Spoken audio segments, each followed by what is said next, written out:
Di balik tembok, aku menahan napas mendengar bisikan suamiku. Biarin aja dia mati, Bu. Nanti kita ambil hartanya buat aku kawin lagi. Darahku mendidih. Malam itu, aku menyusun rencana mematikan untuk. Sebelum ceritanya dimulai, silahkan tulis di kolom komentar dari daerah mana saja teman-teman yang menonton cerita ini. Jangan lupa like dan subscribe agar channel ini bisa semakin berkembang dan bisa mempersembahkan cerita yang lebih menarik lagi. Bau obat-obatan dan cairan antiseptik di lorong rumah sakit itu masih tertinggal di indera penciumanku. Di tanganku, selembar kertas hasil laboratorium bergetar hebat seiring dengan napasku yang putus-putus. Dokter baru saja menjatuhkan vonis yang membuat duniaku seakan runtuh. Ada kista berukuran besar di rahimku yang sudah meradang parah dan mengganggu organ sekitarnya. Aku harus segera dioperasi, dan setelahnya, aku harus menjalani serangkaian terapi hormon yang biayanya sama sekali tidak murah. Sepanjang perjalanan pulang di atas ojek online, air mataku tidak berhenti mengalir. Perutku terasa seperti ditusuk-tusuk ribuan jarum tak kasat mata, sebuah rasa sakit yang selama sebulan terakhir selalu kutahan dengan obat pereda nyeri warungan. Aku membayangkan wajah suamiku, Mas Kresna. Aku berharap, saat aku pulang dan memeluknya, ia akan menenangkanku. Mengatakan bahwa semuanya akan baik-baik saja, bahwa kita akan mencari jalan keluarnya bersama. Namun, kenyataan menampar keras harapanku.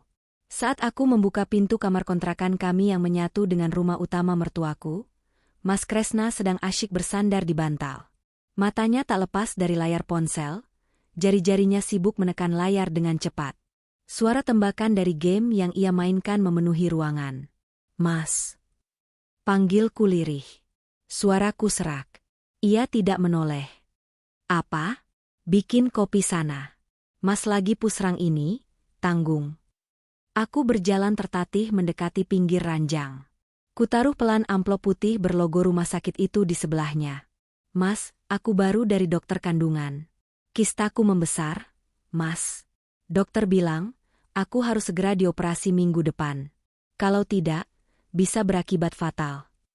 Jari-jari Kresna mendadak berhenti. Layar ponselnya meredup. Tapi alih-alih menatapku dengan simpati, ia menoleh dengan tatapan kesal yang luar biasa tajam. Ia mengusap wajahnya kasar, lalu membuang napas berdecak. Operasi? Kamu pikir operasi itu pakai daun? Tih? Kamu tahu sendiri gajiku bulan ini sudah habis dipotong cicilan motor sama kasih jatah ke ibu. Terus aku harus cari uang dari mana lagi buat bayar operasimu? Bentaknya. Suaranya cukup keras, menembus dinding tipis kamar kami. Aku terkesiap. Tapi Mas, ini nyawaku taruhannya. Aku kesakitan tiap malam, Mas. BPJS kita nunggak 6 bulan karena uangnya Mas pakai buat touring kemarin. Paling tidak, tolong bayarkan tunggakannya dulu supaya aku bisa pakai fasilitas rumah sakit. Halah, alasan aja kamu. Kresna melempar ponselnya ke kasur. Penyakit perempuan tuh biasa. Paling cuma kram perut biasa kamu lebih-lebihkan. Kamu tuh dari dulu memang nyusahin, kerjanya ngeluh terus. Sekarang malah minta uang yang gak ada wujudnya. Pikir sendiri sana.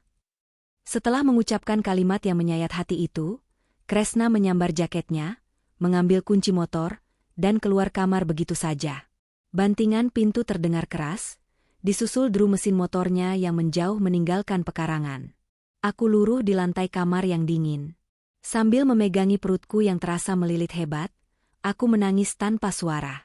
Suamiku, laki-laki yang berjanji di depan wali dan Tuhanku untuk melindungiku, baru saja membuangku di saat aku sedang berada di ambang maut. Semalaman aku tidak bisa tidur. Kresna tidak pulang.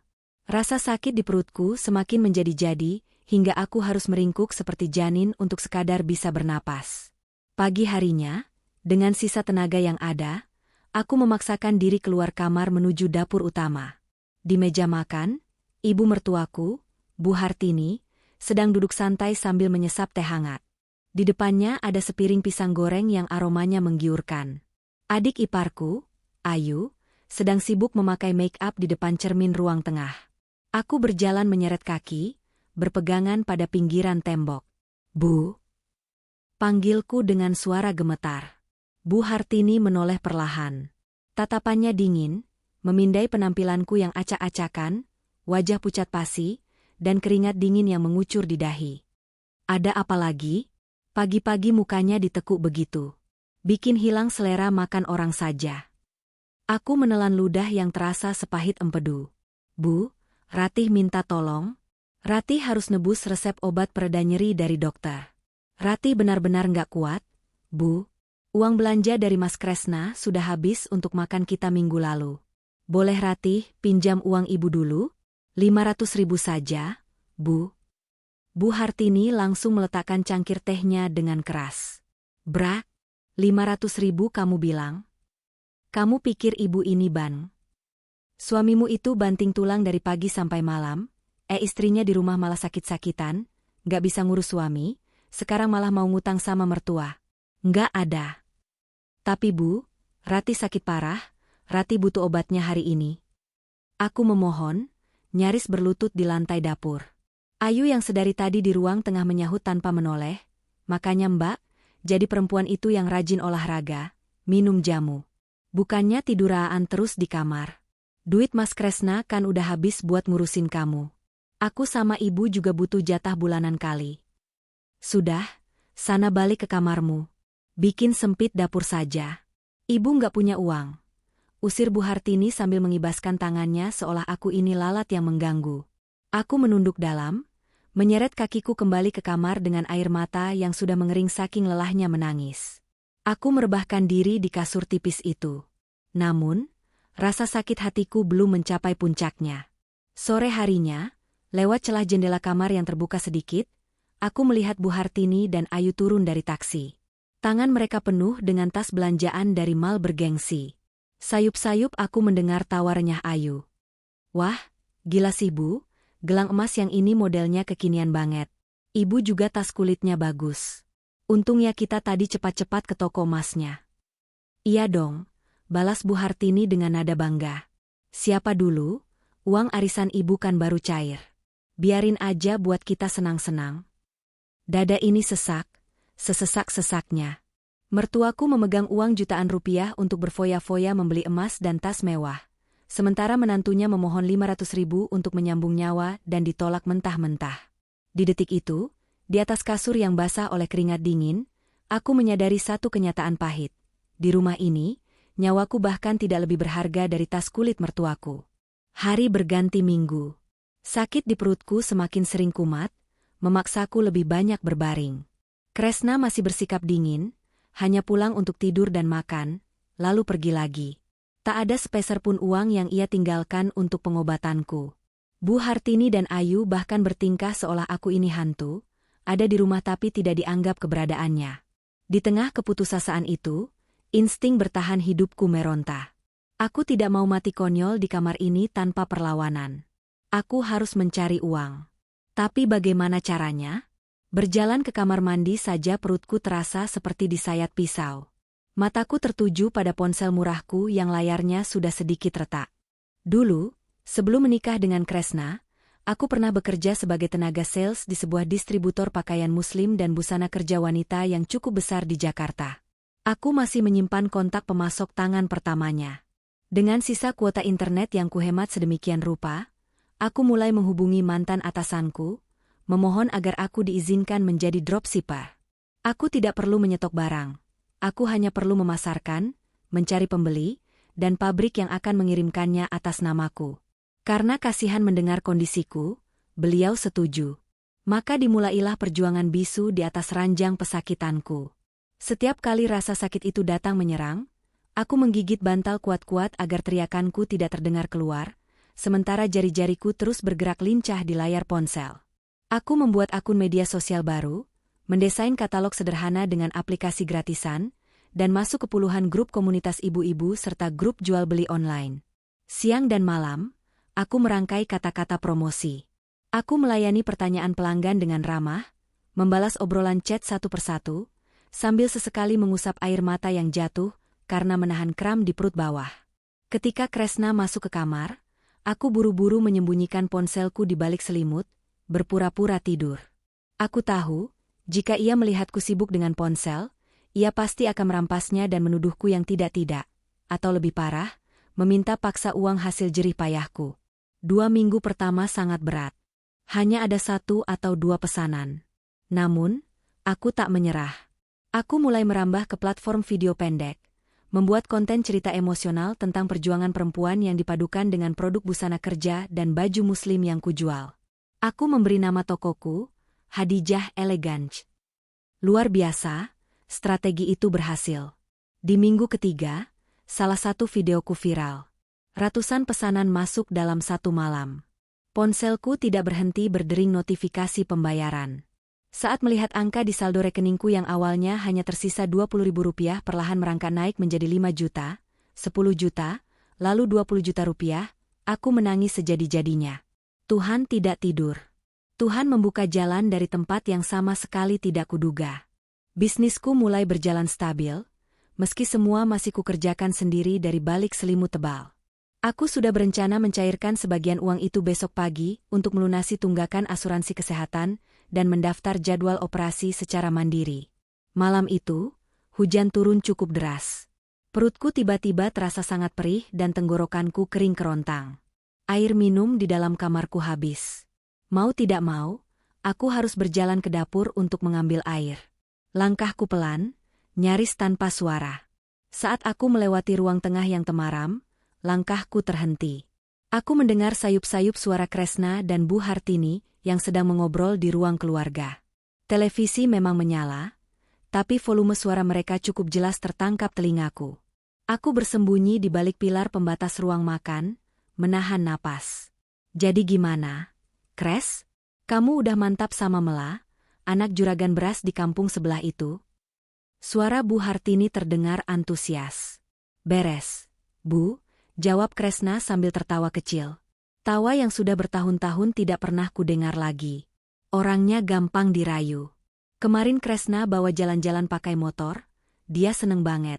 Bapaknya juga kayaknya setuju-setuju aja, soalnya Mela kan udah perawan tua, jadi mereka butuh cepat. Aku membeku.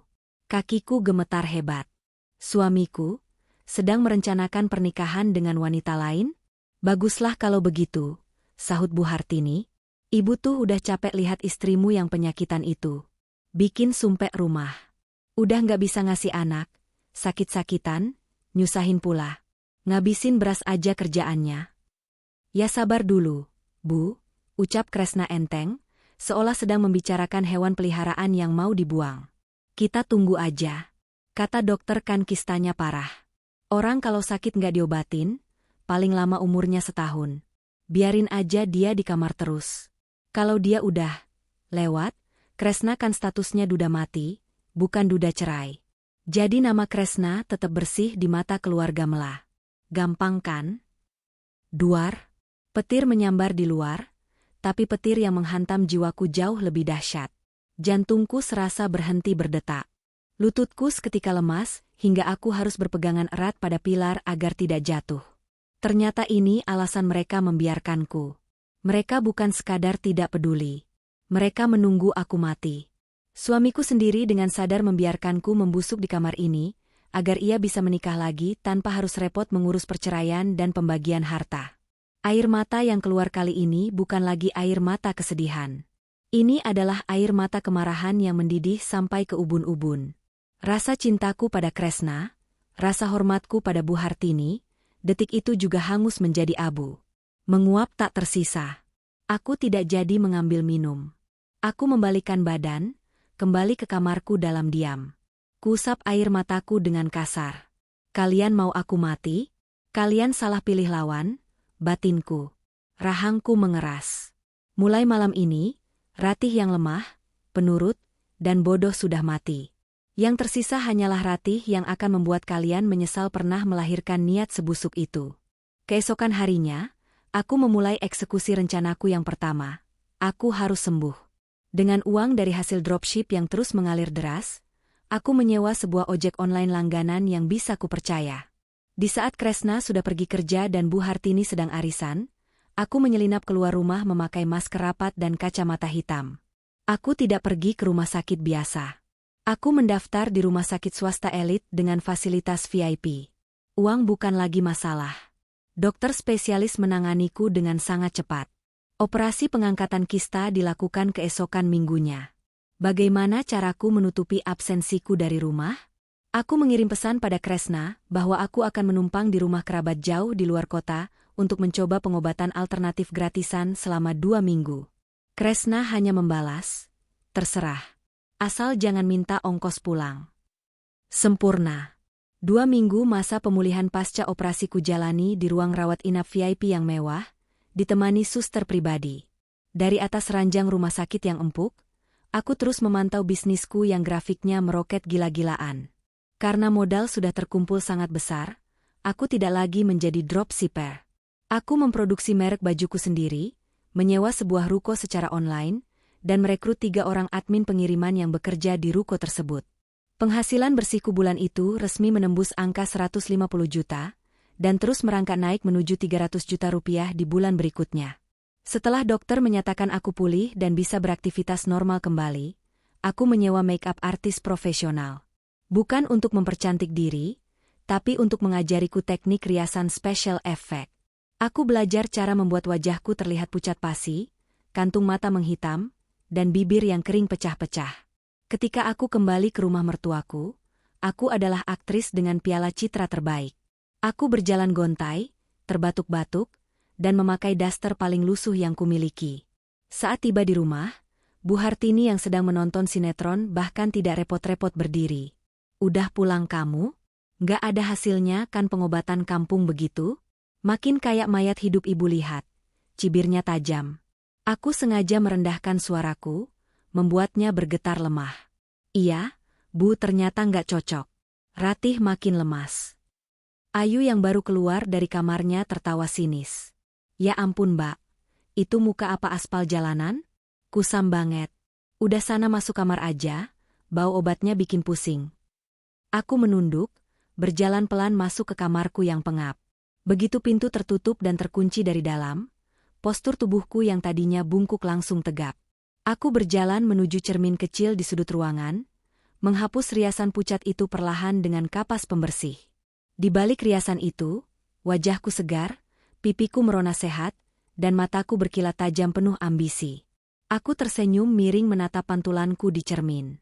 "Silakan tertawa sekarang, nikmatilah sisa-sisa kesombongan kalian.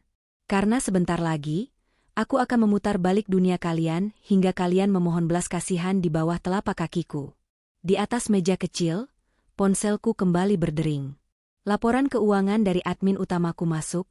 "Mbak Ratih, closingan kita bulan ini tembus 350 juta bersih."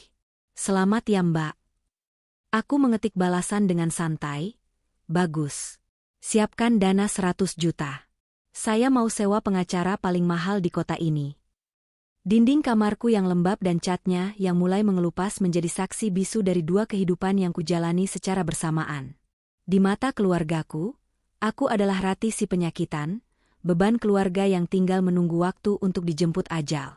Namun di dunia maya, aku adalah punggung dari sebuah kerajaan bisnis yang sedang meroket tak terkendali. Merek pakaian dan perawatan kulitku, Hadijah Elegance, benar-benar meledak di pasaran. Strategi pemasaranku yang menyasar komunitas ibu-ibu pengajian dan pekerja kantoran ternyata tepat sasaran. Setiap kali aku mengunggah video katalog baru, barangnya habis terjual hanya dalam hitungan jam. Pabrik garmen yang bekerja sama denganku sampai harus menambah jam lembur karyawan mereka hanya untuk memenuhi kuotaku. Hari ini, di atas kasur tipis yang pernya sudah terasa menembus punggung, aku menatap layar tablet yang baru kubeli secara sembunyi-sembunyi. Seno, manajer kepercayaanku yang mengurus gudang dan ruko operasional di seberang kota, baru saja mengirimkan laporan keuangan bulanan. Mataku terpaku pada deretan angka di kolom laba bersih. 320 juta rupiah. Aku menutup mulutku dengan kedua tangan, menahan isak tangis bercampur tawa yang tertahan di tenggorokan. 320 juta dalam 1 bulan. Angka yang seumur hidup tidak pernah terbayangkan akan kumiliki. Uang ini bukan hasil menipu, bukan hasil meminta-minta, melainkan hasil keringat dan air mataku sendiri di tengah rasa sakit yang dulu hampir membunuhku. Tiba-tiba, suara derit pintu kamarku terdengar. Aku dengan cepat menyembunyikan tablet itu di bawah bantal dan meraih segelas air putih, berpura-pura sedang minum obat. Mas Kresna masuk dengan wajah ditekuk. Ia melirikku sekilas dengan tatapan jijik. "Masih hidup kamu rupanya. gumamnya pelan, tapi cukup keras untuk merobek telingaku. Ia membuka lemari, mengambil beberapa helai baju bagusnya, dan memasukkannya ke dalam ransel. Mas mau kemana? Tanyaku dengan suara yang sengaja kubuat serak dan lemah. Bukan urusanmu, bentaknya sambil menutup pintu lemari dengan kasar. Bra, aku mau pergi survei tanah sama teman beberapa hari. Kamu jangan berani-berani telepon atau chat minta uang. Makan tuh seadanya di dapur. Bikin repot saja. Aku menunduk, menyembunyikan senyum sinisku. Survei tanah apanya? Aku tahu persis dia akan pergi ke kampung sebelah untuk menemui Mela, wanita selingkuhannya yang sedang ia dekati demi harta. Iya, Mas. Hati-hati di jalan, balasku lirih. Begitu punggung Kresna menghilang di balik pintu, aku kembali menarik tabletku dari bawah bantal. Aku membalas pesan Seno. Bagus, Seno. Ambil bonus 10 juta untukmu bulan ini, dan bagikan masing-masing 2 juta untuk anak-anak admin. Sisanya, transfer ke rekening baruku yang di bank swasta. Biarkan Kresna bersenang-senang dengan recehan wanita lain. Dia tidak tahu bahwa istri yang ia buang ini baru saja mencetak ratusan juta tanpa beranjak dari tempat tidur. Uang yang melimpah tidak membuatku gegabah. Aku sadar, posisiku masih sangat rentan. Secara hukum, aku masih istri sah Kresna. Jika dia sampai tahu aku memiliki uang sebanyak ini, dia bisa dengan mudah mengklaimnya sebagai harta bersama. Pria serakah itu pasti akan menggunakan segala cara untuk merampas hakku, apalagi didukung oleh ibunya yang gila harta. Hari itu, aku meminta Seno untuk menjemputku dengan mobil operasional kantor di ujung gang, jauh dari pantauan tetangga. Aku berdandan rapi, mengenakan kemeja sutra dan celana kain yang elegan. Wajahku yang biasanya kubuat pucat, kini kurias natural namun memancarkan aura ketegasan. Tujuanku hari ini adalah kantor Pak Cokro, seorang pengacara sekaligus notaris senior yang reputasinya terkenal sangat bersih dan tajam dalam menangani kasus sengketa harta. Ruangan Pak Cokro beraroma kopi pekat dan kayu jati. Beliau menatapku dengan saksama saat aku meletakkan segepok dokumen bisnis, mutasi rekening, dan rekam medis rumah sakitku di atas mejanya. Aku menceritakan semuanya tanpa ada yang ditutupi. Tentang penyakitku, penolakan suamiku, niat busuk mertuaku yang menunggu kematianku, hingga kerajaan bisnis yang kubangun dalam diam. Pak Cokro menghela napas panjang, melepas kacamatanya. Luar biasa, Bu Ratih. Saya sudah menangani ratusan kasus perceraian, tapi ketahanan mental Anda patut diacungi jempol. Lalu, apa langkah yang Ibu inginkan sekarang? Saya ingin mengamankan semua jerih payah saya. Pak, ucapku mantap. Saya mau membeli sebuah rumah mewah di kawasan elit, dan sebuah mobil. Tapi saya tidak mau Kresna bisa menyentuhnya sepeser pun saat kami bercerai nanti. Saya mau semuanya kebal hukum dari tuntutan harta gono gini. Pak Cokro tersenyum tipis. Senyum seorang ahli strategi. Itu mudah diatur. Karena terbukti modal bisnis ini 100% dari keringat ibu setelah suami menelantarkan kewajiban nafkahnya, kita bisa memisahkan aset ini. Untuk pembelian properti dan kendaraan, kita akan buatkan akta perjanjian pisah harta yang disahkan secara underbow, atau kita daftarkan aset tersebut atas nama PT yang saham penuhnya milik ibu, di mana suami tidak memiliki intervensi. Lakukan yang paling aman, Pak, tegasku. Hari itu juga, aku menandatangani akta pembelian sebuah rumah 2 lantai bergaya minimalis modern di perumahan elit, lengkap dengan penjagaan keamanan 24 jam. Aku juga membeli sebuah mobil SUV keluaran terbaru berwarna hitam pekat secara tunai. Semua aset itu berdiri megah atas namaku, tersembunyi dengan rapi dari jangkauan tangan-tangan serakah di rumah kontrakan sempit tempatku berpura-pura mati. Perasaan memegang sertifikat rumah atas namaku sendiri, memberikan kepuasan yang tidak bisa dilukiskan dengan kata-kata. Aku kini memiliki tempat bernaung. Aku memiliki kekuatan. Tidak ada kejahatan yang sempurna, begitu juga dengan rahasia. Sepintar-pintarnya aku menutupi jejak. Ada satu celah kecil yang luput dari perhitunganku. Celah itu bernama Ayu, adik iparku yang gila pamer dan memiliki kecanduan belanja online tingkat akut. Sore itu, suasana rumah sepi. Aku sedang di dapur, menyeduh teh hangat karena perutku terasa sedikit kembung. Ayu baru saja pulang dari nongkrong bersama teman-temannya. Ia masuk rumah sambil menggerutu karena kepanasan, lalu matanya langsung berbinar saat melihat sebuah paket kotak berukuran sedang tergeletak di meja ruang tamu. Wah, paket skincare Sultan aku udah datang. Pekiknya kegirangan. Ia langsung merobek plastik pembungkusnya dengan kasar. Tidak sabar. Aku melirik dari arah dapur. Hatiku tiba-tiba mencelos saat melihat lakban pembungkus paket itu. Lakban berwarna rose gold dengan logo Hadijah Elegance. Sial, dari ribuan pelanggan di seluruh Indonesia, kenapa harus Ayu yang membeli produkku? Ayu mengeluarkan botol-botol serum dan krim wajah dari dalam kotak. Ia terlihat sangat puas. Namun, saat ia membalikan kotak kardus itu untuk membuangnya, matanya tertuju pada kertas resi pengiriman yang tertempel di bagian luar. Biasanya, resi itu hanya mencantumkan nama toko. Namun hari itu, entah karena sistem kurir yang sedang bermasalah atau keteledoran admin baruku di gudang, nama lengkap pengirim yang terdaftar di sistem bank otomatis tercetak jelas di bawah nama toko. Ayu mengernyitkan dahi. Ia mendekatkan kertas resi itu ke matanya, membacanya keras-keras. Pengirim, Hadijah Elegance.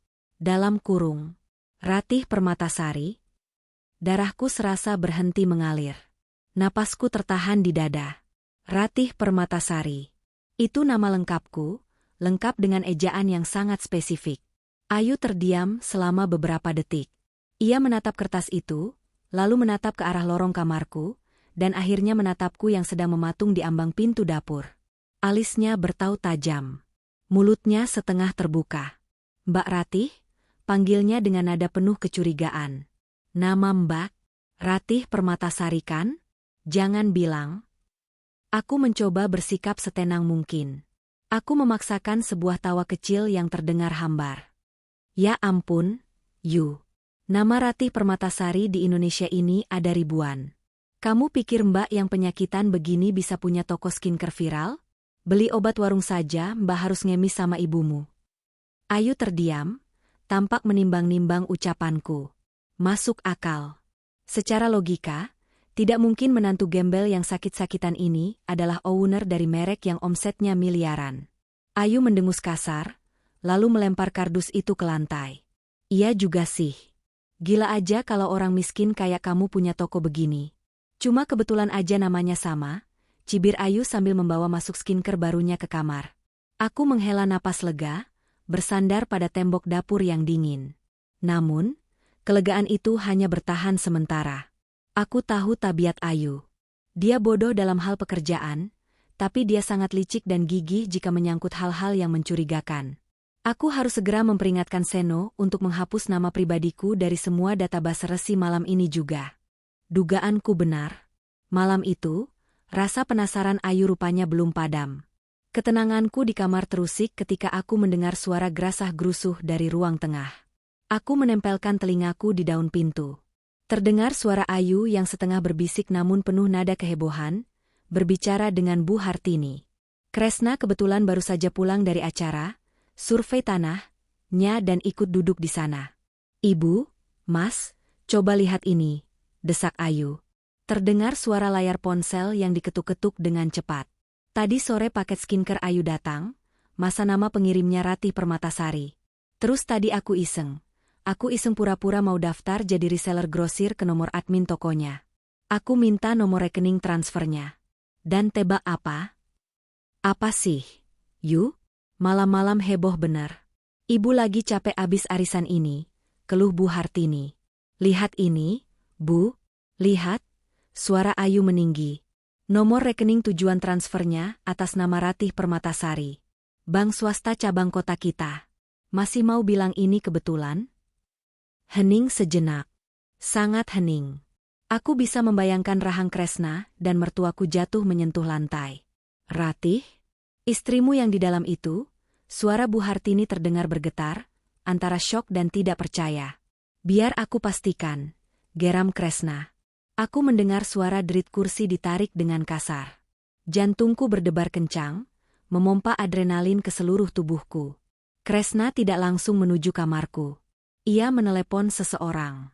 Temannya yang bekerja di bank tersebut. Halo, Don? Sorry ganggu malam-malam. Tolong cek dong mutasi rekening atas nama Ratih Permatasari. Iya, istri gue. Gue curiga ada orang pakai nama dia buat penipuan. Coba cek saldonya berapa. Detik-detik berikutnya terasa seperti berjam-jam. Keringat dingin mulai merembes di keningku. Aku mundur selangkah dari pintu, mempersiapkan mental jika sewaktu-waktu pintu kamarku didobrak. Apa? Lu jangan bercanda, Don. Suara Kresna meledak di ruang tengah. Nggak mungkin. Lu bilang saldonya berapa? 380 juta? Rata-rata perputaran uang per bulan di atas 500 juta? Terdengar suara gelas pecah terbanting ke lantai. Entah Bu Hartini atau Ayu yang menjatuhkannya. Gila. Gila beneran. Pekik Ayu girang, suaranya melengking menembus dinding. Mas, istrimu diam-diam ternyata bos besar. Kita kaya, Mas. Ibu, kita kaya. Kurang ajar si Ratih. Maki Bu Hartini, nadanya tiba-tiba berubah beringas. Bisa-bisanya dia nyembunyiin uang sebanyak itu dari suami dan mertuanya. Pantas saja dia betah di kamar, ternyata mainan HP buat nipu kita. Dia harus nyerahin semua uang itu ke kamu, Kres. Kamu kan suaminya, kepalanya. Semua hartanya itu milikmu mutlak. Tenang, Bu. Tenang. Suara Kresna terdengar menenangkan, tapi dipenuhi oleh kelicikan yang kental. Kalau kita labrak dia sekarang, dia bisa lari. Kita pakai cara halus. Dia kan masih istriku. Kita pancing dia. Kita peras hartanya pelan-pelan. Kalau perlu, kita rebut perusahaan itu. Toh dia lagi sakit, gampang kita bodohi. Mendengar rencana busuk mereka, alih-alih takut, sebuah seringai dingin justru tercetak di wajahku. Kalian pikir kalian pemburunya? Kalian salah. Kalian hanyalah tikus-tikus bodoh yang baru saja masuk ke dalam perangkap yang kubuat. Keesokan harinya, suasana rumah berubah drastis bagaikan panggung sandiwara murahan. Pagi-pagi sekali, saat aku keluar kamar untuk mengambil air, meja makan sudah penuh dengan sarapan mewah. Bubur ayam komplit, teh manis hangat, dan buah-buahan segar. Bu Hartini yang biasanya menatapku dengan mata sinis, kini tersenyum sumringah hingga giginya terlihat semua. Ratih menantu ibu yang cantik. Udah bangun? Nak? Sini, ayo sarapan dulu. Ibu sengaja belikan bubur ayam kesukaanmu dari depan komplek. Sapanya lembut, seolah ia adalah mertua paling penyayang sedunia. Aku menatapnya dengan wajah datar, menahan rasa mual melihat kemunafikan yang terpampang nyata di depanku. Tumben, Bu. Biasanya Ratih disuruh masak sendiri, itu pun kalau masih ada sisa beras. Bu Hartini tertawa sumbang, wajahnya sedikit merah karena malu. Kamu ini suka bercanda. Ibu kan kemarin-kemarin lagi pusing mikirin biaya rumah, makanya agak emosi. Namanya juga orang tua. Udah, dimakan ya. Ayu pun tak kalah menjijikkan. Ia lewat sambil membawakan segelas air putih hangat untukku. Diminum Mbak airnya. Mbak Ratih harus banyak istirahat biar cepat sembuh. Mau aku pijitin punggungnya nanti? Nggak usah. Yu, aku mau balik tidur saja. Tolakku dingin, lalu berbalik masuk kembali ke kamar tanpa menyentuh makanan mereka sedikit pun. Sepanjang siang, Kresna terus mengirimiku pesan manis yang sudah bertahun-tahun tidak pernah kudapatkan. Ia bertanya tentang kabarku, mengingatkanku minum obat, bahkan berjanji akan membelikanku baju baru gajian bulan depan. Semua sandiwara ini terlalu transparan. Bau keserakahan mereka menguar begitu pekat memenuhi seisi rumah. Aku menghabiskan siang itu dengan berkemas. Aku memasukkan beberapa baju penting dan dokumen-dokumen yang tersisa ke dalam tasku.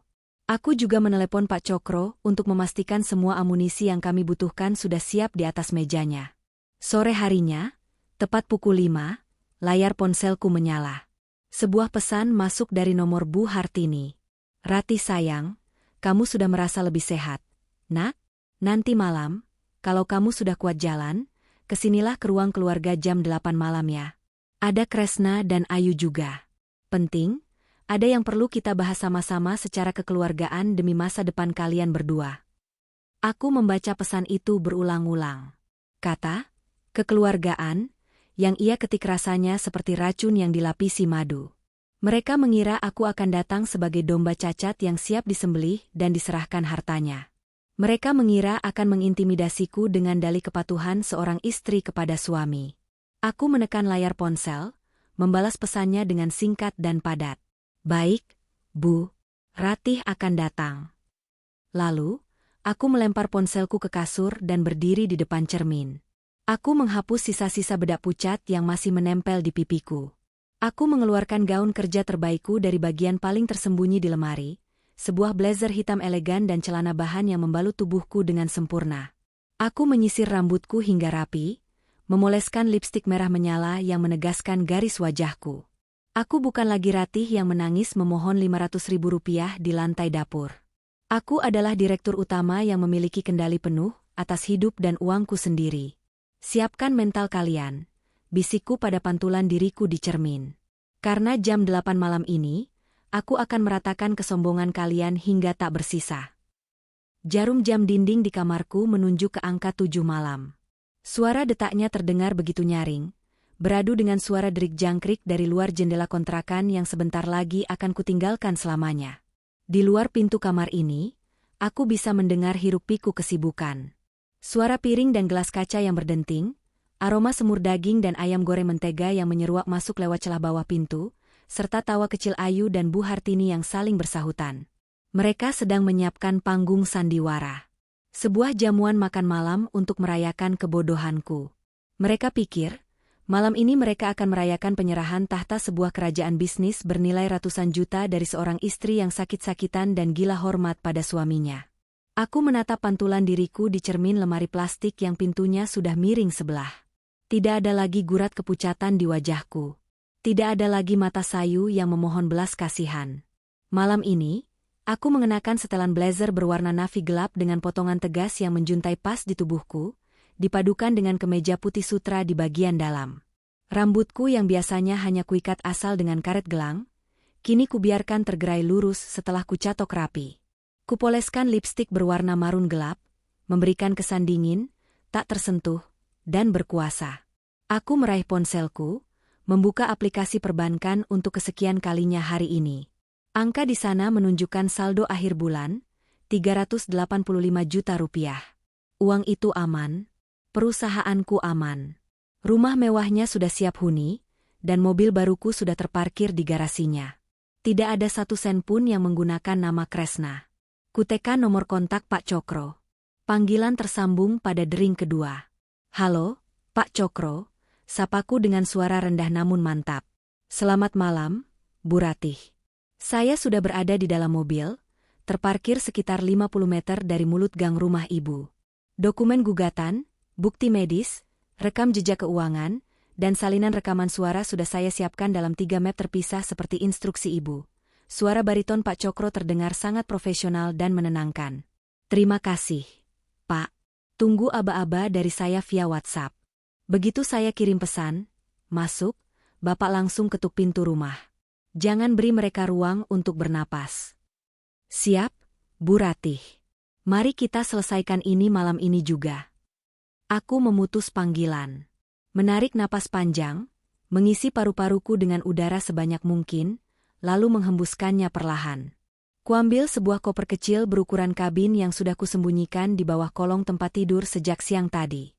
Koper itu berisi sisa pakaianku, dokumen identitas, dan laptop kerjaku.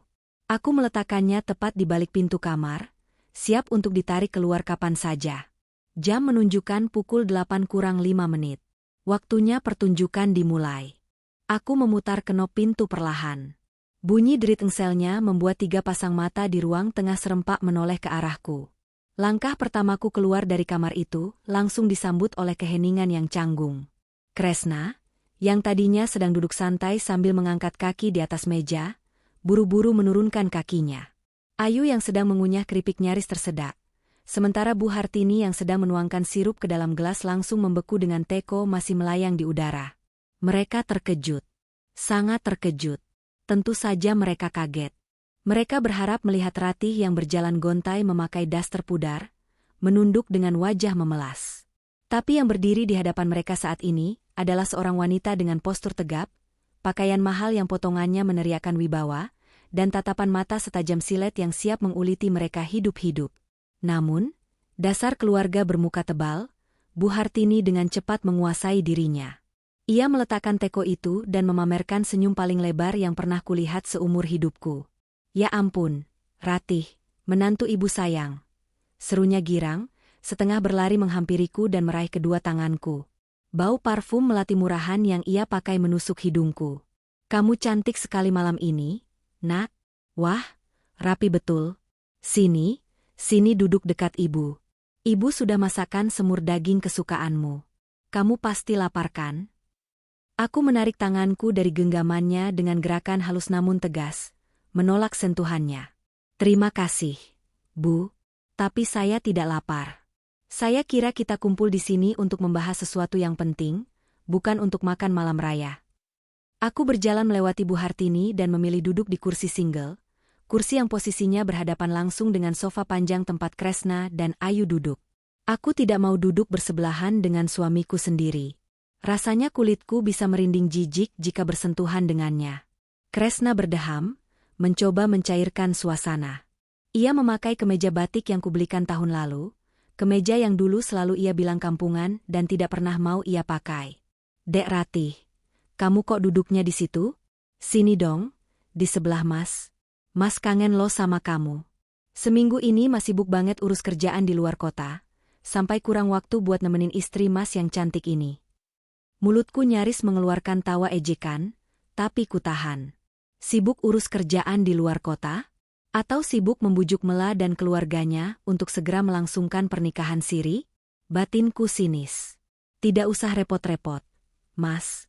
Saya nyaman duduk di sini, balasku dingin. Kutatap mereka bertiga secara bergantian. Pandanganku mengunci bola mata mereka satu persatu. Jadi, ada urusan kekeluargaan apa yang mendesak sampai ibu meminta saya keluar kamar jam 8 malam begini? Bu Hartini kembali mengambil kendali. Ia duduk di sebelah Kresna, mencondongkan tubuhnya ke arahku dengan raut wajah yang sengaja dibuat sendu dan penuh simpati. Aktingnya patut diacungi jempol, andai saja aku tidak tahu niat busuk di balik kepalanya. Begini, Ratih, nak, Bu Hartini memulai dengan nada keibuan yang memuakan. Ibu, Kresna, dan Ayu itu sebenarnya sangat khawatir sama kondisi kesehatanmu. Penyakit kista itu bukan main-main. Kamu butuh banyak istirahat, butuh ketenangan pikiran. Nggak boleh stres, apalagi capek kerja. Aku menyandarkan punggungku ke sandaran kursi, melipat kedua tanganku di depan dada. Lalu, Ayu menyela, tak sabar dengan basa-basi ibunya. Matanya berbinar penuh keserakahan. Gini loh, Mbak Ratih. Kita udah tahu semuanya.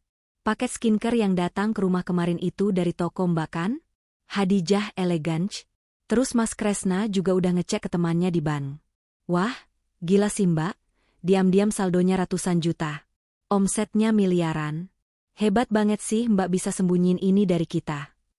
Kresna langsung menyikut lengan adiknya dengan keras, memberi isyarat agar Ayu tutup mulut. Kresna lalu menatapku dengan tatapan memelas yang menjijikan.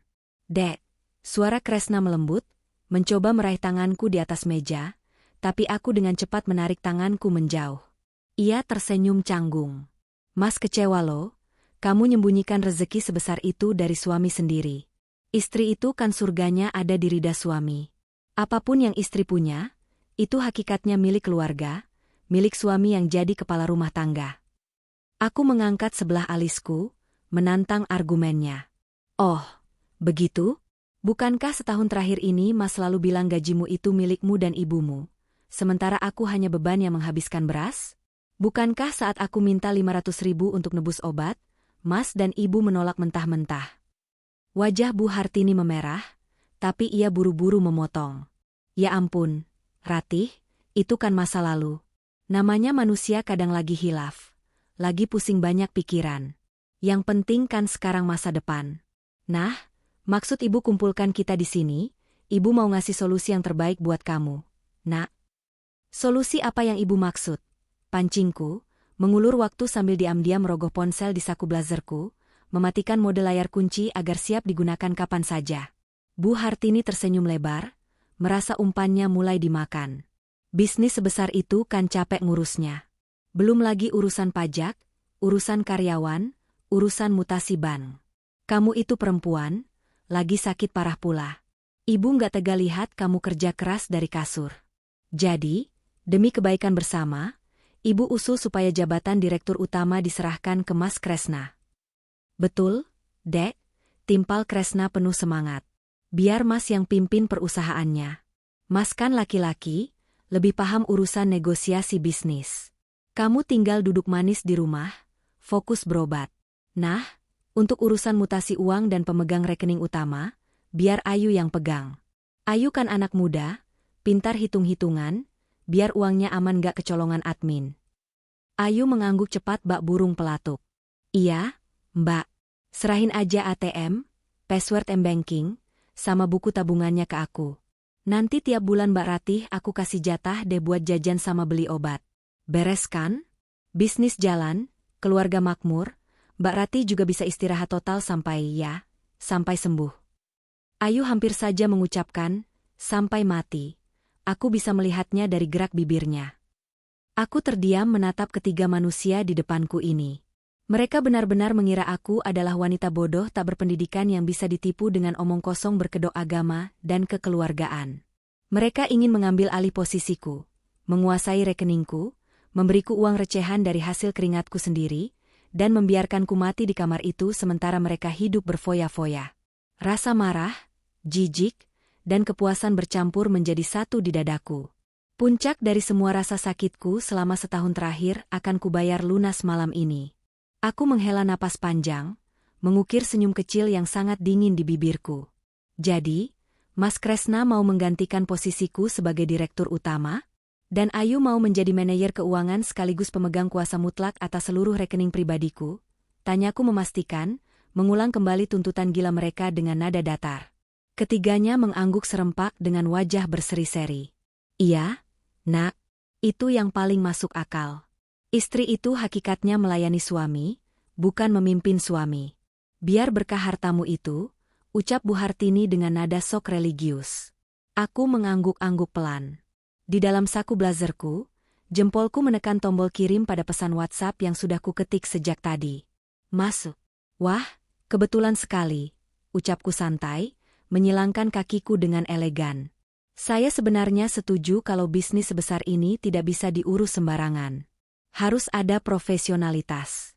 Apalagi kalau menyangkut peralihan kekuasaan mutlak, pengalihan nama aset, dan pemindahan kuasa rekening di bank. Kita tidak bisa hanya bermodal omongan lisan di ruang tamu seperti ini, kan? Kresna mengerutkan keningnya. Maksudmu gimana, Dek? Kan kita suami istri, percaya aja dong. Oh, tentu tidak bisa, Mas, balasku sambil tersenyum sinis. Urusan legalitas bisnis itu harus jelas hitam di atas putih. Karena itu, ting-tong, ting-tong. Suara bel rumah berbunyi nyaring, memotong kalimatku. Ketiga orang di depanku berjengit kaget. Jarang sekali ada tamu yang datang ke rumah ini di atas jam 8 malam. Siapa malam-malam begini? Gerutu Bu Hartini. Kres, coba kamu buka pintunya. Paling tukang paket salah alamat. Kresna berdiri dengan malas dan berjalan menuju pintu depan. Saat pintu kayu itu ditarik terbuka, angin malam berhembus masuk, membawa aroma maskulin dari parfum pria yang mahal. Di ambang pintu, berdirilah seorang pria parubaya bertubuh tinggi besar, mengenakan setelan jas abu-abu gelap berlapis rompi, kacamata berbingkai perak, dan menenteng sebuah tas kerja dari kulit sapi asli berukuran besar. Wajahnya keras, tanpa senyum, memancarkan aura intimidasi yang luar biasa pekat. Kresna mematung. Matanya menatap pria asing itu dari atas ke bawah. Maaf, Bapak siapa ya? Mau cari siapa malam-malam begini? Pria itu membetulkan letak kacamatanya dengan jari telunjuk. Selamat malam. Saya mencari Ibu Ratih Permatasari. Apakah beliau ada di dalam? Mendengar namaku disebut, Kresna menoleh ke arahku dengan wajah bingung bercampur curiga.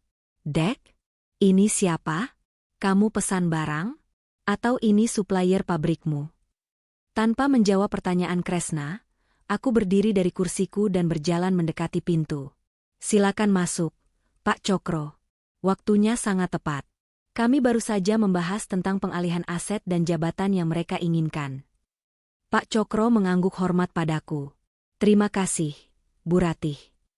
Beliau melangkah masuk dengan sepatu kulitnya yang mengetuk lantai keramik ruang tamu, menghasilkan gema yang membuat suasana mendadak tegang. Bu Hartini ikut berdiri, wajahnya mulai diliputi kecemasan. Ayu bahkan mundur selangkah, merapatkan dirinya ke dinding. Kehadiran Pak Cokro jelas merusak skenario intim dan santai yang sudah mereka susun. Ratih ini siapa? Kenapa bawa orang luar masuk rumah pas kita lagi rapat keluarga? Tegur Bu Hartini dengan nada tidak suka, mencoba mempertahankan otoritasnya di rumah itu. Aku kembali duduk di kursiku, kali ini dengan postur yang jauh lebih dominan. Pak Cokro mengambil tempat duduk di sofa single di sebelahku, meletakkan tas kulit besarnya di atas meja ruang tamu, tepat di sebelah piring berisi semur daging yang kini terlihat tak menyelerakan. Silakan perkenalkan diri Bapak, kataku pada Pak Cokro. Pak Cokro menatap tajam ketiga manusia di depannya. Suaranya menggema, berat, dan penuh tekanan hukum. Perkenalkan, nama saya Cokro Aminoto, SH, MH. Saya adalah kuasa hukum pribadi, konsultan legal, sekaligus pengacara yang ditunjuk secara resmi oleh klien saya, Ibu Ratih Permatasari. Pengacara? Kata itu seolah menjadi petir yang menyambar ruang tamu kontrakan sempit tersebut. Wajah Kresna seketika pias, memutih seperti kertas. Mulut Bu Hartini terbuka lebar tak mampu bersuara, sementara lutut Ayu terlihat bergetar. Peng pengacara, beo Kresna dengan suara bergetar. Ia menatapku dengan mata melotot. Ratih, apa-apaan ini? Kita ini suami istri. Kenapa kamu bawa-bawa pengacara segala? Kamu mau menjarain aku? Aku menatap Kresna dengan dingin. Rasa kasihan sudah lama mati di hatiku untuk pria di depanku ini. Mas sendiri yang bilang tadi, urusan peralihan aset harus jelas. Karena Ibu dan Mas Kresna meminta hak mutlak atas perusahaan saya, maka saya harus membawa kuasa hukum saya untuk menjelaskan batas-batas legalitasnya. Aku menoleh pada Pak Cokro. Silakan, Pak Cokro. Buka tasnya. Di tengah keheningan yang mencekik, suara klik dari pengait tas kulit Pak Cokro terdengar bagaikan suara pelatuk pistol yang ditarik. Beliau membuka tas tersebut, mengeluarkan 3 buah map plastik tebal berwarna merah, kuning, dan hijau, lalu menyusunnya berjejer di atas meja kaca. Baik, Bapak dan Ibu sekalian, mulai Pak Cokro dengan nada formal yang membekukan ruangan. Terkait permintaan pengambil alihan posisi Direktur Utama dan pemindahan aset tunai milik klien saya, Ibu Ratih, saya harus menyampaikan bahwa secara hukum, hal tersebut mustahil dilakukan. Loh, kenapa mustahil? Potong Bu Hartini tak terima, suaranya melengking panik. Ratih itu menantu saya. Suaminya Kresna.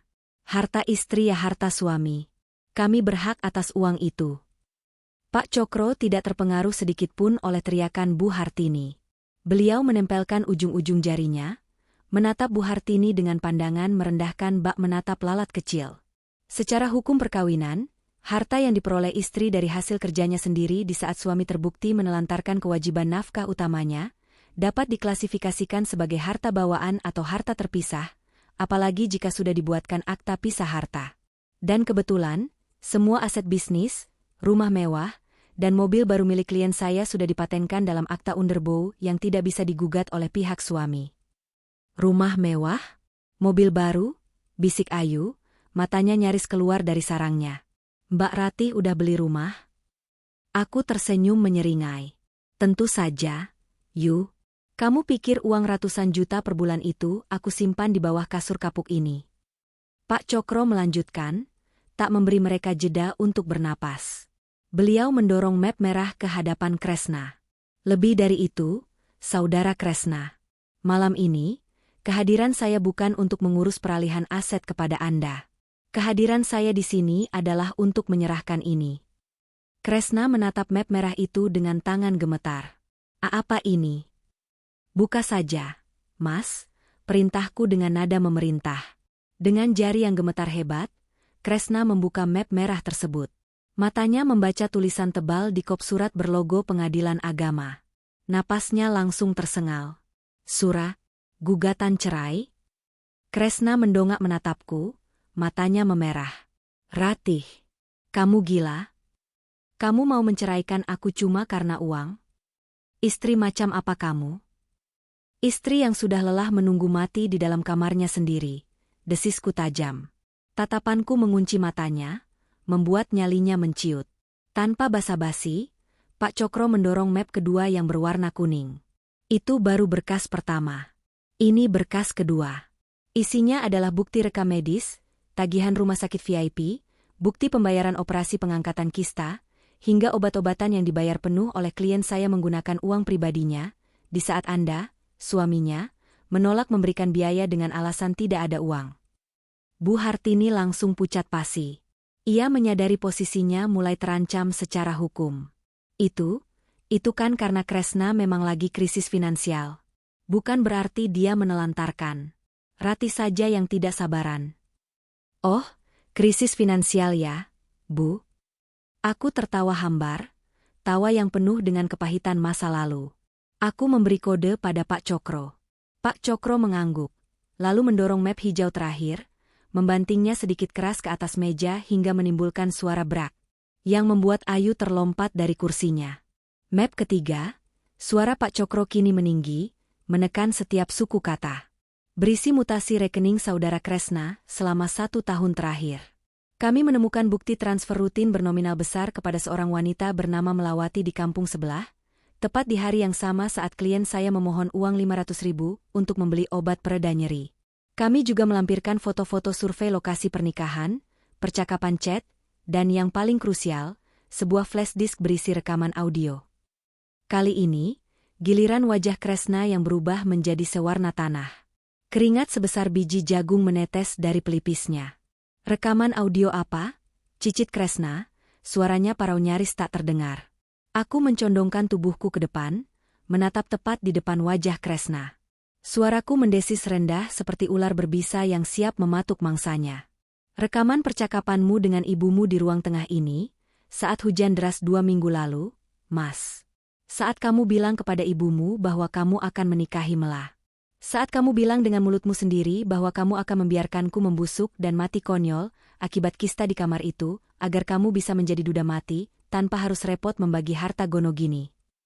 Keheningan yang terjadi setelahnya begitu absolut. Tidak ada suara televisi. Tidak ada suara jangkrik. Hanya ada suara napas Kresna yang memburu karena panik, dan isakan tertahan dari Bu Hartini yang menyadari bahwa semua siasat busuknya telah hancur berkeping-keping. Kalian tidak sedang berhadapan dengan wanita sakit yang bisa kalian tipu.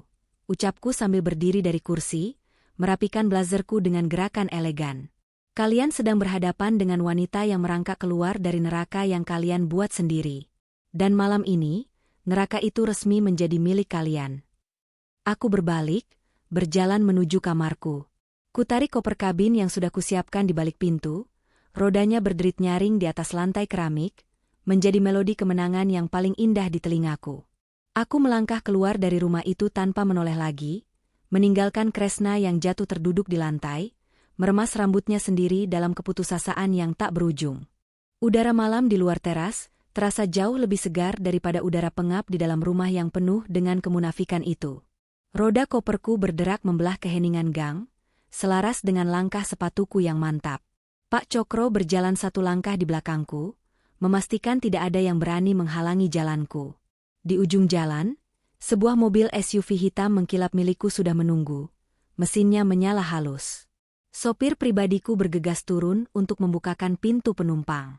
Namun, sebelum kakiku sempat melangkah masuk ke dalam mobil, terdengar suara langkah kaki yang terseret-seret dan napas yang memburu dari arah belakang. Dek! Ratih! Tunggu, Dek! Aku menoleh perlahan. Kresna berlari terbungkuk-bungkuk, nyaris tersandung kakinya sendiri. Penampilannya sangat kacau. Kemeja batiknya kusut, rambutnya berantakan, dan wajahnya dipenuhi keringat dingin. Ia menerjang maju, mencoba meraih tanganku, namun Pak Cokro dengan sigap melangkah maju, memasang badan sebagai perisai di antara kami. Jaga jarak Anda, Saudara Kresna.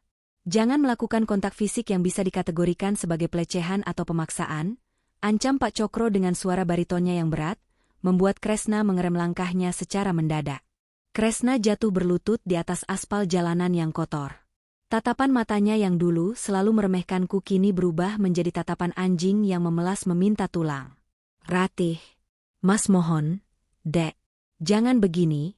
Suara Kresna bergetar hebat, air mata buaya mulai menetes dari pelipisnya. Kamu nggak bisa ninggalin Mas gitu aja. Kita ini udah nikah bertahun-tahun loh. Masa cuma karena masalah uang, kamu sampai bawa pengacara dan minta cerai? Mas ini suamimu, surgamu ada di Mas. Dek. Aku menatapnya dari atas ke bawah. Rasa mual kembali menyerang perutku melihat betapa rendahnya laki-laki ini. Surgaku? Jangan bawa-bawa agama untuk menutupi sifat parasitmu, Kresna. Suami yang menelantarkan istrinya saat sakit parah demi mengejar wanita lain tidak pantas menuntut surga. Itu cuma salah paham, Dek. Kresna merangkak maju, mengabaikan tatapan beberapa tetangga yang mulai mengintip dari balik tirai jendela mereka. Mas nggak serius sama Mela. Itu cuma siasat Mas aja supaya ibu nggak terus-terusan marah. Mas cuma cinta sama kamu, Ratih. Mas janji bakal berubah. Mas janji bakal jadi suami yang baik. Kita kelola perusahaan kamu sama-sama, ya? Kamu butuh Mas buat ngurus bisnis sebesar itu. Aku tertawa. Sebuah tawa yang sangat dingin dan tanpa emosi. Kamu mengemis bukan karena kamu mencintaiku, Kresna. Kamu mengemis karena kamu baru saja melihat mutasi rekening ratusan juta dan menyadari bahwa mesin pencetak uangmu akan pergi. Kamu mencintai uangku, bukan nyawaku. Kresna menggelengkan kepalanya panik. Tangannya menangkup di depan dada. Enggak, Ratih. Tolonglah. Kalau kamu cerai, Mas mau makan apa? Mas punya hutang di mana-mana buat modal deketin si Mela. Mas bisa hancur. Dek. Lalu hancurlah. Desisku tajam. Kutundukkan sedikit kepalaku agar suaraku hanya bisa didengar olehnya. Sama seperti saat aku menggigil menahan sakit di kamar itu sendirian, memohon 500.000 padamu dan ibumu, tapi kalian malah tertawa merencanakan kematianku. Hancurlah, Kresna. Nikmati setiap detik dari kehancuranmu, karena aku tidak akan pernah menoleh ke belakang lagi. Aku berbalik badan, melangkah masuk ke dalam mobil yang sejuk. Pintu ditutup rapat oleh sopirku. Dari balik kaca jendela yang gelap, aku bisa melihat Kresna memukul-mukul aspal sambil menangis meraung-raung, meratapi hilangnya tambang emas yang tak pernah ia hargai. Mobil pun melaju, meninggalkan masa laluku yang kelam untuk selamanya. Jika Kresna memilih cara mengemis di jalanan, Bu Hartini memilih taktik yang jauh lebih manipulatif. Keesokan paginya, saat aku sedang berada di kantor Pak Cokro untuk mematangkan berkas persidangan, resepsionis menelepon dari lobi depan. Ia melaporkan ada 2 wanita yang memaksa masuk, mengaku sebagai ibu dan adik kandungku. Tentu saja itu Bu Hartini dan Ayu. Mereka rupanya melacak alamat kantor pengacaraku dari kop surat semalam. Aku memberi isyarat pada Pak Cokro untuk membiarkan mereka masuk ke ruang pertemuan. Aku ingin melihat sejauh mana urat malu keluarga ini bisa bertahan. Pintu terbuka. Bu Hartini masuk dengan langkah tergopoh-gopoh, membawa sebuah rantang makanan. Wajahnya dibuat sesedih mungkin, lengkap dengan mata yang bengkak seperti habis menangis semalaman. Ayu mengekor di belakangnya, menunduk ketakutan sambil meremas ujung bajunya. Ratih. Ya Allah, nak. Rengek Bu Hartini, langsung meletakkan rantangnya di atas meja bundar dan berusaha memelukku. Aku mundur selangkah, menghindar. Melihat penolakanku, ia mulai mengeluarkan air matanya. Ratih, ibu minta maaf sebesar-besarnya. Ibu semalaman gak bisa tidur kepikiran kamu. Ibu bawa bubur kesukaanmu, nak. Ibu sadar ibu salah bicara semalam. Orang tua kan kadang omongannya ngelantur kalau lagi capek. Kamu jangan masukin ke hati ya, nak. Masa gara-gara omongan sepele, keluarga kita sampai harus hancur begini. Omongan sepele? Aku mengulang kalimatnya dengan nada tak percaya. Menunggu menantu ibu mati agar anak ibu bisa menikahi wanita kaya, ibu sebut itu omongan sepele. Bu Hartini gelagapan. Itu cuma bercandaan kotor Kresna. Nak, ibu cuma mengiyakan supaya dia nggak durhaka sama ibunya. Hatimu kan terbuat dari emas, Ratih. Kamu wanita baik, solehah. Nggak mungkin kamu setega ini memenjarakan suamimu dan memiskinkan mertuamu. Uang bisa dicari, tapi ikatan keluarga itu abadi. Ayu ikut angkat bicara dengan suara bergetar. Iya, Mbak Ratih. Aku juga minta maaf kalau selama ini sering nyinyir. Tolonglah, Mbak, cabut gugatan cerainya. Kasihan Mas Kresna semalaman gak mau makan. Aku tidak perlu menjawab.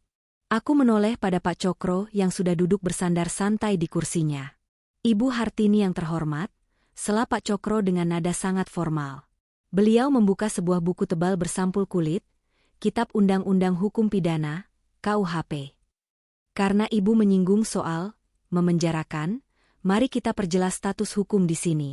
Saat ini, klien saya hanya mengajukan gugatan cerai secara perdata. Pak Cokro membalik halaman buku tersebut. Namun, jika ibu dan keluarga mempersulit proses perceraian ini, apalagi sampai menuntut pembagian harta yang bukan hak kalian, maka saya tidak akan segan untuk menaikkan kasus ini ke ranah pidana. Wajah Bu Hartini seketika pias. Pidana apa maksud Bapak? Kami nggak mencuri apa-apa.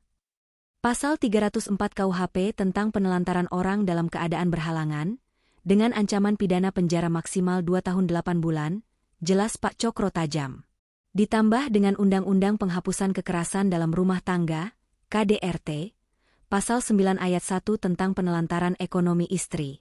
Dan jangan lupakan Pasal 372 KUHP tentang penggelapan dana, karena kami memiliki bukti transfer di mana anak ibu menggunakan uang tabungan istri tanpa izin untuk membiayai wanita lain. Jika ditotal, Saudara Kresna bisa membusuk di penjara selama 5 tahun. Hening. Udara di ruangan itu seakan tersedot habis. Melihat tidak ada celah untuk memanipulasiku, topeng keibuan Bu Hartini akhirnya retak dan pecah berkeping-keping. Wajahnya yang tadinya memelas berubah memerah padam dipenuhi urat kemarahan. Ia menggebrak meja dengan keras. Dasar perempuan ular. Jerit Bu Hartini beringas, telunjuknya menuding tepat ke wajahku. Air mata palsunya mengering dalam sekejap. Kamu pikir kamu hebat mentang-mentang punya uang dan pengacara? Kamu itu cuma parasit malang yang beruntung. Ingat ya Ratih, istri yang menceraikan suaminya karena harta nggak akan pernah mencium bau surga. Hidupmu bakal hancur berkeping-keping kualat sama mertua. Aku tersenyum sangat lebar. Sebuah senyuman kepuasan yang mengalir sampai ke aliran darahku. Terima kasih atas doanya, Bu. Tapi saya jamin, kehancuran ibu akan datang jauh lebih cepat daripada kehancuran saya. Aku menekan tombol interkom di atas meja. Keamanan, tolong seret 2 tamu ini keluar dari gedung. Jangan pernah izinkan mereka menginjakan kaki ke sini lagi. 2 satpam berbadan tegap masuk dan mengapit lengan Bu Hartini serta Ayu yang terus meronta dan memaki dengan kata-kata kasar. Suara makian mereka bergema di lorong gedung, menjadi melodi perpisahan yang sangat pas untuk keluarga beracun itu. Bulan berganti, dan hari persidangan cerai akhirnya tiba di pengadilan agama kota kami. Udara di dalam ruang sidang itu terasa sumpek, kontras dengan setelan mahal yang kukenakan. Aku duduk tegak di kursi penggugat, didampingi oleh Pak Cokro yang tampak sangat siap dengan setumpuk berkas di hadapannya. Di seberang sana, di kursi tergugat, Kresna terlihat sangat menyedihkan. Pria yang dulu selalu membanggakan dirinya sebagai kepala rumah tangga itu kini tampak kurus, matanya cekung, dan bahunya merosot. Ia didampingi oleh seorang pengacara muda berbaju kusut yang terlihat tidak percaya diri. Jelas Kresna menyewa pengacara termurah yang bisa ia temukan karena ia sudah tidak memiliki uang. Hakim ketua, seorang pria paruh baya yang berwibawa, mengetuk palu. Sidang dimulai. Sejak awal persidangan, pihak Kresna terus mencoba membalikkan fakta. Pengacaranya berargumen bahwa bisnis Hadijah Elegance dibangun saat kami masih berstatus suami istri, sehingga Kresna berhak atas 50% dari total omzet dan seluruh aset yang ada, termasuk rumah dan mobil baruku. Kresna bahkan sempat menangis palsu di depan hakim, mengarang cerita bahwa ia yang memodali bisnis itu dari hasil pinjaman sana-sini, dan menuduhku berselingkuh setelah sukses. Aku hanya diam mendengarkan semua omong kosong itu dengan tenang. Ketenangan orang yang memegang kartu as di tangannya. Ketika tiba giliran kami untuk membela diri, Pak Cokro berdiri. Beliau tidak banyak bicara. Beliau hanya menyerahkan berkas mutasi rekening Kresna, rekam medis dari rumah sakit, bukti pembayaran tunggakan BPJS dengan uang pribadiku, serta salinan akta pisah harta, underbow, yang mengesampingkan nama Kresna dari semua propertiku. Yang mulia, suara Pak Cokro menggema di ruang sidang. Tergugat mengklaim telah membiayai dan mendukung bisnis klien saya. Namun bukti medis dan finansial menunjukkan bahwa selama klien saya berjuang antara hidup dan mati akibat kista yang pecah, tergugat sama sekali tidak memberikan biaya pengobatan. Lebih parah lagi, tergugat justru menghamburkan uangnya untuk memfasilitasi perselingkuhannya dengan wanita lain. Pengacara Kresna mencoba menyela, itu fitnah, Yang Mulia. Tidak ada bukti perselingkuhan secara fisik. Ah, soal bukti, Pak Cokro tersenyum tipis. Beliau mengeluarkan sebuah speaker Bluetooth kecil dan sebuah ponsel genggam. Kami memiliki bukti rekaman pengakuan dari mulut tergugat sendiri mengenai niatnya terhadap klien saya dan wanita simpanannya. Kami mohon izin untuk memutarnya. Hakim Ketua mengangguk tegas. Silakan diputar. Detik berikutnya, suara Kresna yang jernih menggema di seluruh penjuru ruang sidang. Kita tunggu aja. Kata dokter, kan kistanya parah. Orang kalau sakit nggak diobatin, paling lama umurnya setahun. Biarin aja dia di kamar terus. Kalau dia udah lewat, Kresna kan statusnya duda mati, bukan duda cerai. Jadi nama Kresna tetap bersih di mata keluarga Mela. Gampang kan? Ruang sidang yang tadinya diwarnai bisik-bisik kini hening seketika. Bahkan napas pun rasanya tertahan. Hakim Ketua mengerutkan keningnya dalam-dalam. Raut wajahnya menunjukkan rasa jijik yang tak ditutup-tutupi. Panitera di sebelahnya sampai menggelengkan kepala. Kresna menunduk dalam, menyembunyikan wajahnya di kedua telapak tangannya. Pengacaranya menutup mapnya dengan kasar, menyadari bahwa kasus ini sudah tamat dan ia sedang membela seorang monster. Hari itu, palu hakim diketuk dengan sangat mantap. Gugatan ceraiku dikabulkan sepenuhnya. Hak atas seluruh aset perusahaan, rumah, dan mobil jatuh 100% kepadaku. Kresna tidak mendapatkan sepeser pun. Saat aku berjalan keluar dari ruang sidang, Kresna mencoba memanggilku. Tapi aku tidak menoleh. Tidak ada satupun hal di dunia ini yang bisa membuatku melihat wajahnya lagi. Urusanku dengannya telah selesai. Namun, urusan alam semesta dengannya baru saja dimulai. Kabar tentang rekaman persidangan itu entah bagaimana bocor keluar, dan layaknya api yang menyambar bensin, kehancuran menyapu bersih kehidupan mantan keluarga suamiku dalam hitungan minggu. Hukuman pertama jatuh pada Kresna. Mela, wanita simpanannya, dan keluarganya ternyata hadir secara diam-diam di bangku pengunjung paling belakang saat sidang putusan. Pak Darso, ayah Mela yang merupakan juragan beras terpandang di desanya, tidak terima anak gadisnya dijadikan alat pelarian oleh seorang pria bangkrut yang berniat membunuh istrinya secara perlahan. Suatu sore, tepat di depan rumah kontrakan Bu Hartini, Pak Darso datang membawa 3 mobil bak terbuka berisi anak buahnya. Tanpa banyak bicara, mereka menyeret Kresna ke halaman. Pak Darso menampar Kresna berkali-kali hingga sudut bibirnya robek. Laki-laki macam apa lu? Lu pikir anak gua mau sama gembel pengangguran yang nunggu istrinya mati? Bentak Pak Darso dengan suara menggelegar yang menjadi tontonan gratis puluhan tetangga. Mulai detik ini, jangan pernah lu berani sebut nama anak gua lagi. Gembel lu. Kresna ditinggalkan terkapar di tanah, babak belur secara fisik dan harga diri, tanpa ada satu tetangga pun yang sudi menolongnya. Hukuman kedua menimpa Ayu, si ratu gaya yang kecanduan validasi media sosial. Ternyata, semua barang bermerek, skincare mahal, dan gaya hidup mewah yang Ayu pamerkan selama ini dibiayai dari pinjaman online, pinjol, ilegal dengan bunga yang mencekik. Ia meminjam dengan dalih sebentar lagi kakaknya akan menjadi direktur utama perusahaan besar dan akan membayarnya lunas. Namun karena semua rencana busuk itu gagal total, Ayu tidak bisa membayar cicilan yang sudah membengkak menjadi puluhan juta. Para debt collector berwajah sangar mulai mendatangi rumah mereka setiap hari. Mereka menggedor pintu, meneriakkan kata-kata kotor, hingga menyemprot tembok depan rumah kontrakan mereka dengan cat merah bertuliskan, Ayu tukang ngutang. Bayar atau kami sita rumahnya. Ayu hanya bisa menangis ketakutan di dalam kamar, mengunci diri sementara barang-barang elektronik di rumah mereka, seperti televisi, kulkas, hingga kipas angin, diangkut paksa oleh para penagih utang tersebut. Hukuman puncak tentu saja harus dirasakan oleh dalang dari segala keserakahan ini, Bu Hartini. Dengan hilangnya sumber pendapatan dari Kresna yang malu keluar rumah, dan teror penagih utang yang terus menguras sisa uang mereka, Bu Hartini terpaksa membuka kotak perhiasannya. Ia membawa semua gelang, kalung, dan cincin emas yang sering ia pamerkan ke toko emas besar di pusat kota. Ia datang dengan sisa kesombongan, yakin bahwa perhiasannya itu bernilai belasan juta. Namun, saat pemilik toko memeriksa emas tersebut menggunakan cairan asam kimiawi, kenyataan pahit menampar wajah tuanya. "Maaf, Bu. Ini bukan emas murni 24 karat seperti suratnya. Ini emas sepuhan campuran kuningan.